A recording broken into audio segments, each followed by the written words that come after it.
Bonjour à tous, là je vous ai fait une petite vidéo quand même pour expliquer certaines notions là sur les cours que je vous ai demandé de mettre sur votre livret. Alors je vais vous réexpliquer un peu plus en détail l'essai de traction. Mais avant, j'espère que vous avez bien regardé la vidéo de Marc Lécuyer sur les essais. Donc il explique bien, et je n'en reviendrai pas dessus là sur le cours, les essais de dureté. Qu'est-ce qu'on voit? On voit la résilience un petit peu à la fin, hein, la résistance au choc. Et puis il vous montre un essai de traction. Mais moi je vais revenir un peu dessus là sur l'essai de traction parce qu'il y a quand même certaines notions qui sont importantes de connaître dessus, hein. Donc l'essai de traction, vous l'avez compris, on prend un bout d'acier et on tire de chaque côté. On tracte sur chaque côté. Ça, c'est l'objectif. Donc, son objectif principal, c'est quoi? Pourquoi on fait ça? Ça va être parce qu'on va pouvoir comparer des matériaux entre eux, on va pouvoir choisir en fonction des sollicitations mécaniques subies par les pièces, et de vérifier surtout que le matériau correspond à celui qui était demandé. Alors, au-delà de tout ça, très sincèrement, des essais de traction dans les ateliers, on n'en voit pas souvent. Si moi, je vous demande de comprendre ça, c'est que par contre, comprendre ce que c'est et les résultats qu'on obtient, c'est super important. Alors, pour ça, je vais aller sur une page et je vais quand même vous parler des différents efforts, les principaux efforts.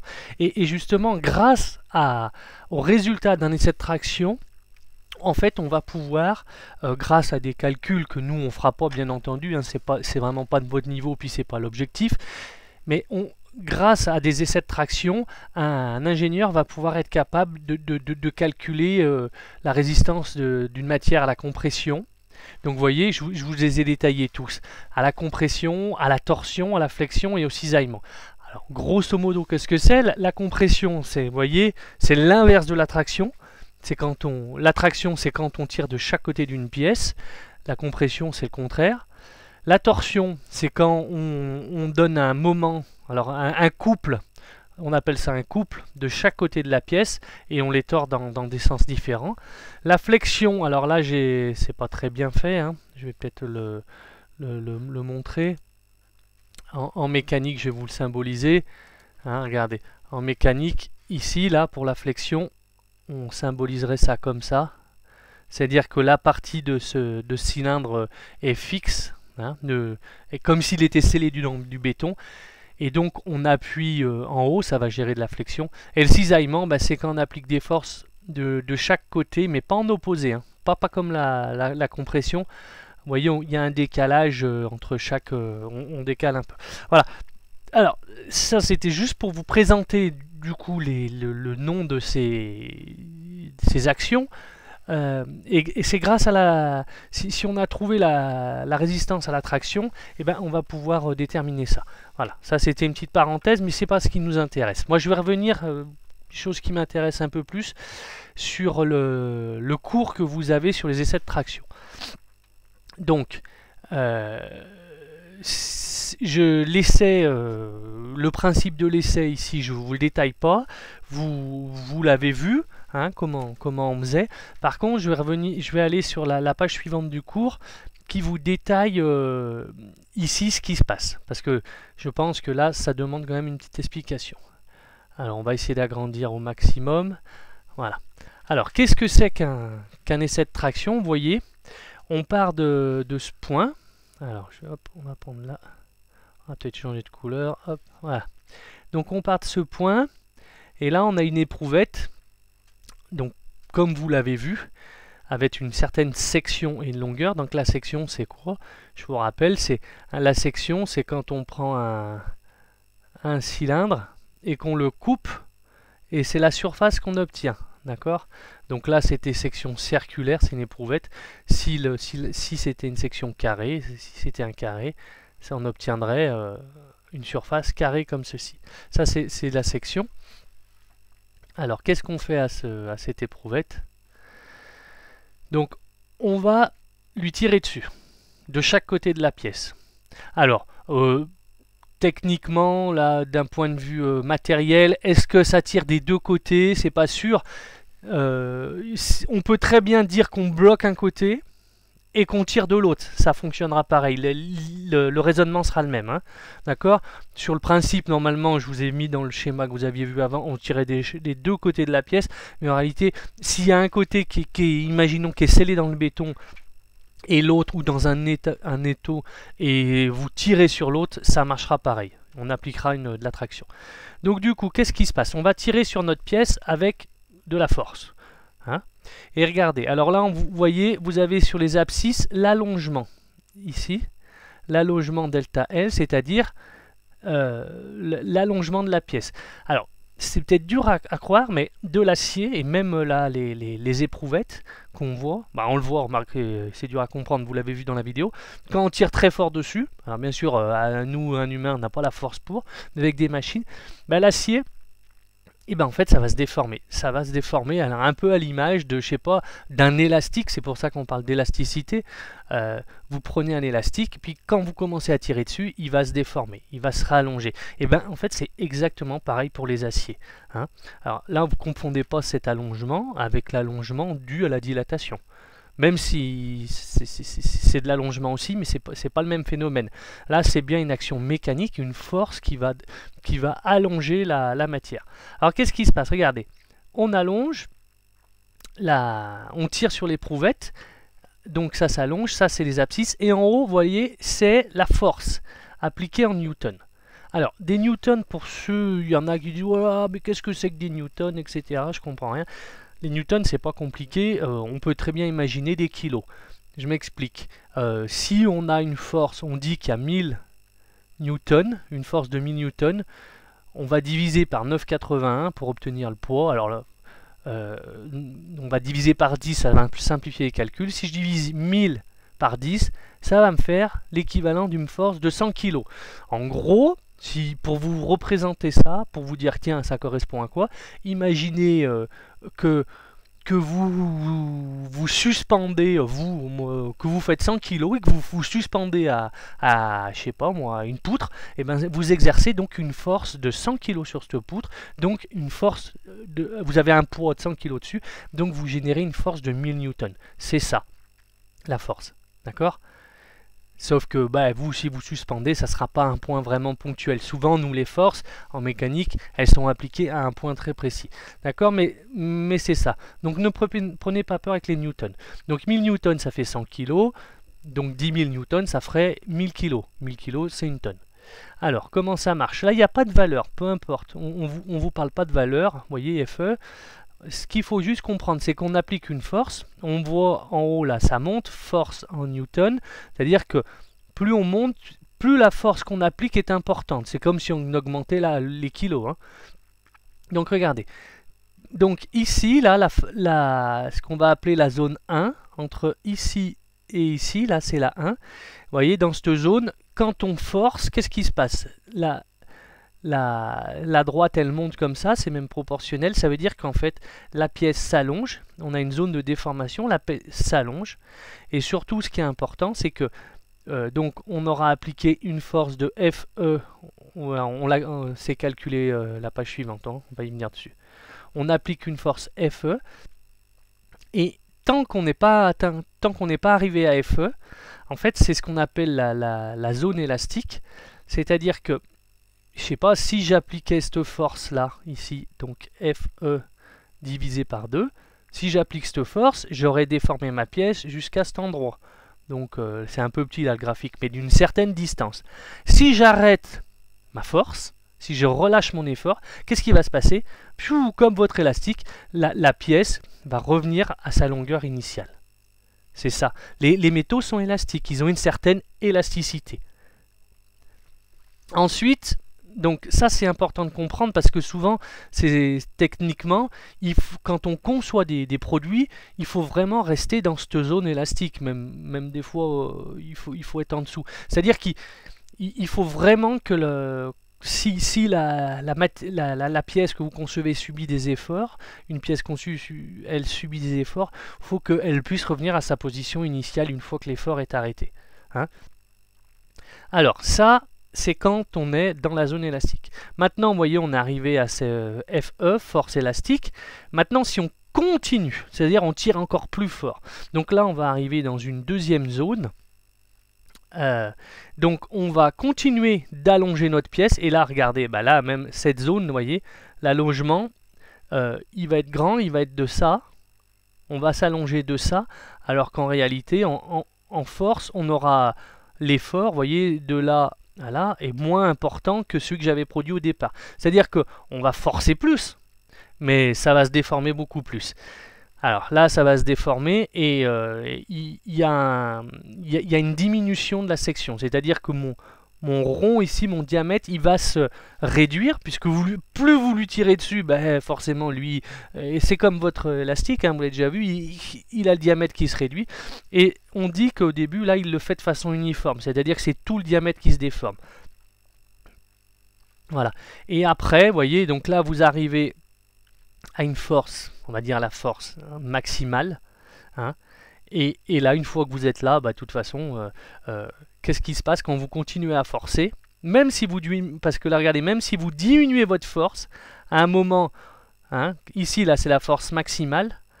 C'est-à-dire que même si on est là, qu'on a une force, je ne sais pas si FM c'est disons 100, et ben même si une fois qu'on est arrivé là, qu'on se met à 90, qu'on force avec une force de 90 newtons, et ben de toute façon ça va continuer à s'allonger. Ça va s'allonger, puis on voit, c'est ce qu'on voit dans la vidéo, il y a une merde, là vraiment on crée une petite, le diamètre se rectifie, et il y a c'est ici là, ça casse. Voilà, c'est la zone de rupture. Voilà, donc ça c'était quand même important de le préciser, il y a ces trois zones, 1, 2 et 3. Voilà, d'accord. Et je vais vous expliquer pourquoi c'était important, on va passer à la page suivante. Alors, on vous redéfinit les zones, hein. Donc vous voyez en zone 2, c'est vrai je ne l'ai pas précisé, quand vous avez en zone 2, si vous relâchez l'effort, c'est mort, hein. Votre pièce elle reviendra jamais à sa longueur initiale. Alors, là je vous ai fait une petite application, c'est pas très compliqué, il ne faut pas prendre peur. Vous voyez, on a défini deux choses, FE et FM. FE c'était les fameuses forces, si je reviens, je vais vous montrer, sur le graphique, c'est FE c'est celui-là, allez on va agrandir un peu. FE c'était donc celui-là, et FM c'est celui du haut, c'est donc la force maximale celui-là. Donc là on vous donne FE et FM, d'accord? Alors c'est pas ça que je voulais faire, hop, voilà. Et alors qu'est-ce qu'on va calculer? Voilà, c'est pas un calcul très compliqué, honnêtement vous n'aurez pas à le refaire, l'objectif c'est pas vous de le refaire, c'est de le comprendre et de comprendre ce qu'on cherche, et vous verrez que c'est intéressant. Alors SO c'est quoi? SO c'est la section de l'éprouvette. Alors, je peux même vous dire comment on l'a trouvé. SO, c'est la formule, c'est une section hein, circulaire. C'est 1/4 de pi fois diamètre au carré. Bon, ça s'invente pas, c'est une formule. Ici, le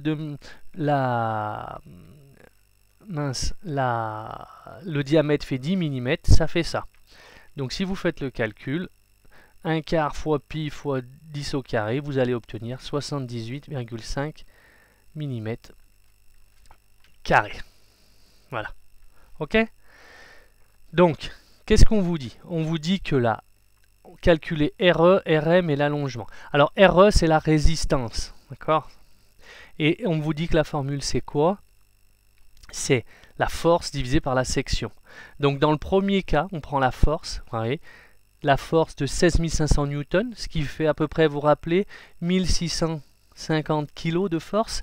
Donc pour cette éprouvette de diamètre 10, on a exercé quand même une force de 1,6 tonne. Et là, on est arrivé à la limite d'élasticité. Donc une éprouvette de diamètre 10 dans cet acier, hein, attention, je ne sais pas préciser quel acier c'est, hein, on pourrait le retrouver au travers de tableau. Et ben, on a quand même exercé une force d'1,6 tonne. 1,6 tonne, c'est l'équivalent d'une grosse voiture. Et donc, on obtient 210 newtons par millimètre carré. Alors, vous verrez pourquoi c'est intéressant après. Donc, c'est-à-dire jusqu'à 1,6 tonne, ce qu'il faut comprendre, c'est qu'en fait, l'éprouvette se déforme, mais si on relâche, ça revient à mince, à sa forme initiale. Imaginons une voiture avec une remorque. Vous avez une voiture, vous tirez une remorque, la remorque vous tirez 1 tonne 6, et ben avec ces 10 mm seulement, vous imaginez, ça tiendrait, c'est-à-dire que ça, 1 tonne 6, ça se déformerait un petit peu, mais il n'y aurait pas de problème. Par contre, si vous dépassez le poids de 1 tonne 6, donc la force, ben, qu'est-ce qui va se passer? Et ben vous regardez, 29 000 newtons, ça veut dire 2900 kg, d'accord? En fait, ça veut dire que là, on a trouvé 29 000 par 78,5, 369 newtons par millimètre carré. Donc c'est que ici, à 2900 kg, si vous tirez avec une force de, en gros 3000 kg, 3 tonnes, et ben il y a rupture. C'est-à-dire que si votre remorque, vous tirez 3 tonnes, et ben là par contre, ça va tout casser. Voilà, c'est ça que ça veut dire. Et puis ici, vous avez l'allongement donc final.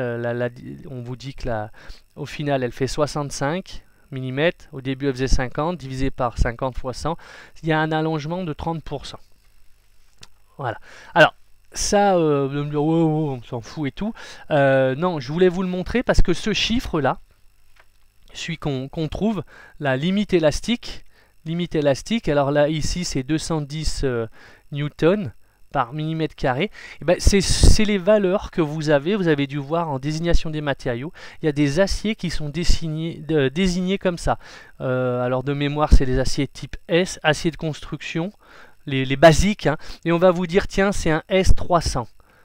Qu'est-ce que ça veut dire? Le S, vous vous rappelez, c'est la lettre qui signifie que c'est un acier de construction, et 300, ça va être sa limite élastique, c'est-à-dire le 210 qu'on aura trouvé ici. Voilà. Donc il y a déjà ça, puis il y a autre chose que je voulais vous montrer, c'est, vous allez voir, voilà, des fois dans les ateliers, c'est possible qu'on vous parle aussi de... regardez, je vous ai ouvert ce tableau. Donc vous voyez, vous avez des aciers C40, C35, hein, ce sont des exemples d'acier ici. Et hop, alors, qu'est-ce qu'on vous met dans ce tableau? Vous avez l'allongement, il est capable de s'allonger à 19%, alors que vous voyez tout à l'heure on était à 30%. Donc si on regarde même l'allongement là, ben, ça varie suivant les aciers. Il y en a qui, ben, du C22, nous on a trouvé 210, c'est à peu près celui-là, hein. On est d'accord? Bah tiens, c'est exactement celui-là même. Hein, je suis bête. Il l'appelle C22, vous voyez, c'est celui qu'on a trouvé. Alors là, par contre, il donne 25%. Nous, le calcul, on a trouvé, il y avait 30%. Donc on voit que le calcul qui a été fait là sur l'acier, c'est vraiment un acier c'est pas résistant, pas solide. D'accord, bah ouais, tiens, hop, ma gomme veut pas marcher. Si, c'est bon. Voilà. Donc il est là, 210 l'allongement. La résistance à la rupture, c'est la fameuse RM, ben, elle est là. Sauf que là, vous voyez, il vous la donne en kilos. Force par millimètre carré. Alors, nous, on n'a pas trouvé... il y a 410 et 40, ouais, il y a deux tableaux. Nous, on l'a trouvé 410, alors on avait trouvé même 3000... Non, combien on a trouvé? Attendez, je vais revenir, excusez-moi. 370, on n'a pas tout à fait les mêmes valeurs parce que je pense que la FM qu'ils ont pris n'est pas tout à fait juste, hein. Ici elle est plus élevée, mais 410. Et donc résistance à la rupture, on a du 410 mégapascal, voilà, ça je ne l'ai pas précisé, mais c'est des mégapascal. Et ici des fois on parle en kiloforce par millimètre carré. Ça, des fois, dans les ateliers, vous entendrez les gens qui disent « Oh bah là, j'ai usiné un acier, il faisait 100 kg. » Quand on parle, c'est pas le poids qu'il faisait, en fait, c'est la résistance qu'il a à la rupture. Et en général, quand plus c'est élevé, donc vous voyez, 40, c'est un acier facile à élever, mais là, quand vous allez commencer à usiner des aciers très durs, bah regardez, 140, 1400... Et ici, limite élastique 1200, ça va être des aciers, ça va être du chien-dent. Ils appellent ça du chien-dent. Donc c'est pour ça que je voulais vous parler un peu de cette notion, cette histoire de résistance à la traction. Elle engendre pas mal de choses. Et entre autres, dans ce tableau, on comprend bien hein, résistance à l'élasticité, limite élastique. Après, résistance limite à la rupture. Et puis des fois, je vous dis, on parle en kilos. Et souvent, dans les ateliers, on va vous dire, ah ouais, celui-là, il faisait 100 kilos. J'ai usiné un acier à 100 kg, à 110 kg, 120 kg, etc. etc. Voilà, c'était pour les petites parenthèses. Donc voilà pour le reste, les autres cours, je vous les explique pas pour les autres essais parce que la vidéo est très parlante et c'est très très bien fait. Et je vous laisse faire le questionnaire. Voilà, allez, bon courage à tous.